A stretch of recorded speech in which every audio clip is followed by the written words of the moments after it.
राहुल गांधी के हम दो हमारे दो वाले बयान पर लोकसभा में वित्त मंत्री निर्मला सीतारमण का पलटवार। दीदी और दामाद पर क्यों नहीं बोलते राहुल, पीएम का अपमान करना राहुल की पुरानी आदत। राजस्थान के रूपनगढ़ में किसानों के ट्रैक्टर मार्च में शामिल हुए राहुल गांधी। मार्च में राहुल ने खुद चलाया ट्रैक्टर। राजस्थान के ट्रैक्टर मार्च में राहुल बोले, जब तक कृषि कानून रद्द नहीं होंगे कोई किसान सरकार से बात नहीं करेगा।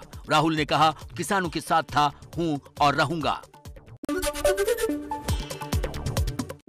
शिकागो विश्वविद्यालय के कार्यक्रम में राहुल गांधी का सरकार पर तीखा हमला। राहुल बोले, चुनाव तो गद्दाफी और सद्दाम ने भी जीता था। दिल्ली के गाजीपुर बॉर्डर पर आज फिर किसानों के खिलाफ सड़क पर उतरे स्थानीय लोग। सड़क खाली करने की मांग पर लोगों ने प्रदर्शन किया। तीनों कृषि कानूनों को रद्द करवाने के लिए देश भर से किसान दिल्ली की तरफ पैदल मार्च कर सकते हैं। एबीपी न्यूज से बातचीत में बोले किसान नेता दर्शन पाल, आने वाले समय में सभी राज्यों में महापंचायतें कराएंगे। किसान आंदोलन पर बीजेपी नेता विनय कटियार का विपक्ष पर निशाना। कटियार बोले, किसान आंदोलन पूरी तरह कांग्रेस प्रायोजित है। कृषि कानून को लेकर बोले आरएलडी नेता जयंत चौधरी, कहा किसान आंदोलन को राजनीतिक धार देना होगा क्योंकि ये देश राजनीतिक फैसलों से ही चलता है। लोकसभा में विपक्ष पर बरसे गृह मंत्री अमित शाह। शाह ने कहा, 17 महीने में अनुच्छेद 370 पर सवाल पूछने वाले अगर 70 साल ढंग से सरकार चलाते तो हिसाब मांगने की नौबत नहीं आती। टीएमसी सांसद अभिषेक बनर्जी का बंगाल बीजेपी अध्यक्ष दिलीप घोष पर हमला। कहा, दिलीप घोष ने किया मां दुर्गा का अपमान। दिलीप घोष बोले, टीएमसी वाले राम और दुर्गा पर कर रहे हैं राजनीति। इस्तीफे के बाद एबीपी न्यूज से एक्सक्लूसिव बातचीत में बोले दिनेश त्रिवेदी। बोले, आत्मा की आवाज सुनकर इस्तीफा दिया, कई दिनों से टीएमसी छोड़ना चाहता था।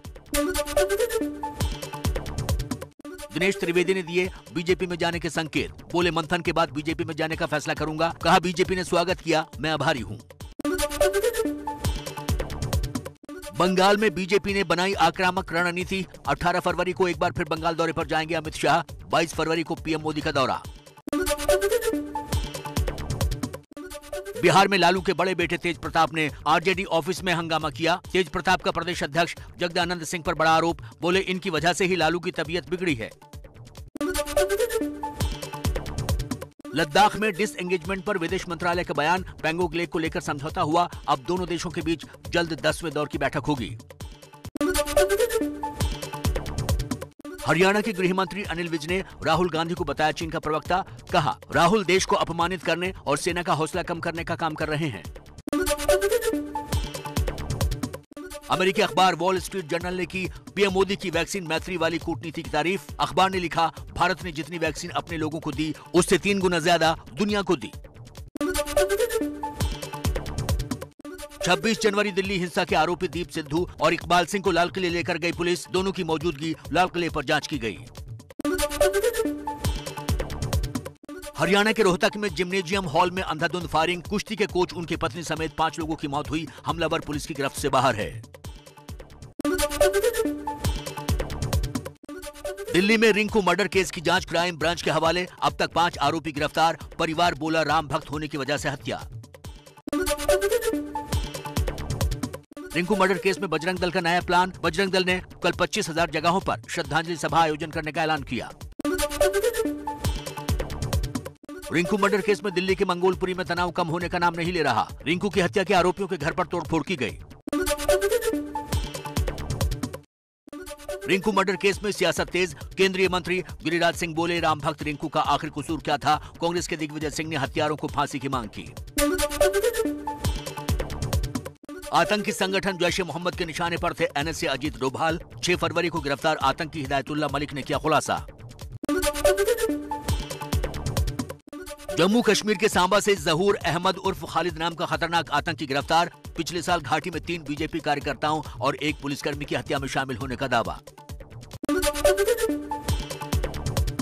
पुलवामा हमले के 2 साल पूरे होने पर सीआरपीएफ जवानों ने अपने साथियों को दी श्रद्धांजलि। 2 साल पहले हुए आत्मघाती हमले में 40 सीआरपीएफ जवान शहीद हुए थे।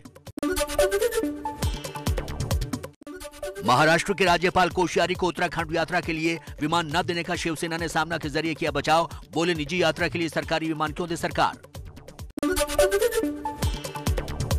पीएम मोदी द्वारा सम्मानित बहादुर बच्चों से मिले सीएम योगी। योगी ने भी बच्चों को सम्मानित किया। लगातार 5वें दिन बढ़े डीजल पेट्रोल के दाम। दिल्ली में डीजल 30 पैसे तो कोलकाता में 37 पैसे प्रति लीटर महंगा हुआ।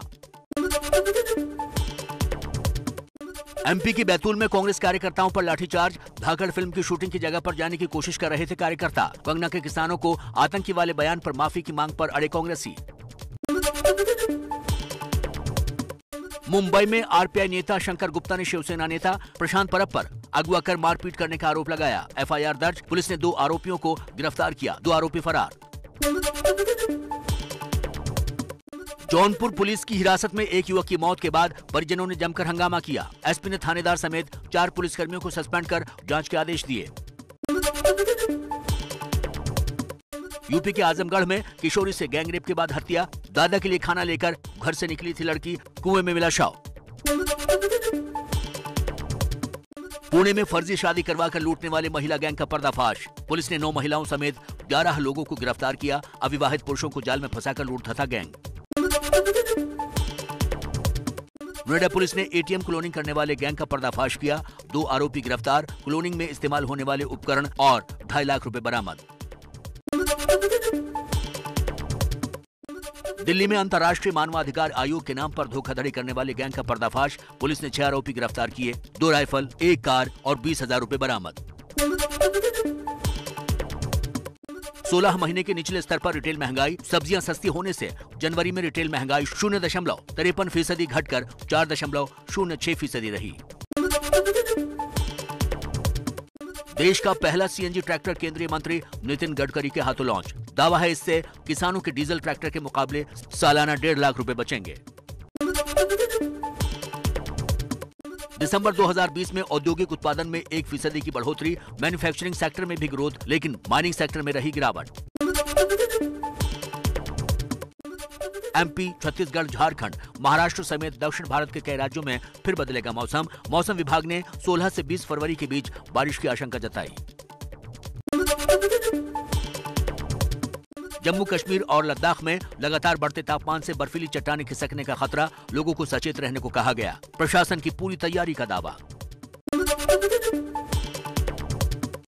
यूपी में कोहरा बना जानलेवा। लखनऊ आगरा एक्सप्रेस पर कार और ट्रक की टक्कर में 6 लोगों की मौत हुई। यमुना एक्सप्रेसवे पर भिड़ी 10 गाड़ियां। 48 मेगापिक्सल कैमरे वाला सैमसंग गैलेक्सी A12 भारत में अगले हफ्ते हो सकता है लॉन्च। 15,000 से कम रह सकती है कीमत। बर्फीले तूफान के बाद सऊदी अरब का दक्षिण पश्चिम इलाका बेहाल। सड़कों पर दिखी बर्फ ही बर्फ। बर्फीली हवाओं से कांप रहे हैं लोग। भारत ही नहीं, दुनिया भर में कोरोना ने तोड़ी इकोनॉमी की कमर। ब्रिटेन की इकोनॉमी में 300 साल की सबसे बड़ी गिरावट। 2020 में 9.9% घटी अर्थव्यवस्था।